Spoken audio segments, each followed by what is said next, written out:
20 বছর ধরে তোমাকে আদর করছি, আমি একটা বাবা হতে পারলাম না? বেরিয়ে যাও আমার ঘর থেকে। তাতে আমার কি দোষ? অত জানি না, ছেলে নিয়ে তারপর তুমি ঘরে ঢুকবে, যাও। কে তুমি এখানে বসে কাঁদছো কেন?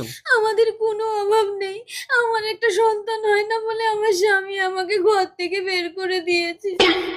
এদের অনেক টাকা আছে, ভদ্রলোকের সন্তানের স্বাদটা আমি মিটিয়ে দিই। আমি অনাথ, যদি আমি তোমাকে মা বলে ডাকি? তুই অনাথ? বাবা, বাবা, হ্যাঁ, কে? আমি অনাথ। হ্যাঁ গো, ওর কেউ নেই, আজ থেকে ও আমাদের সন্তান।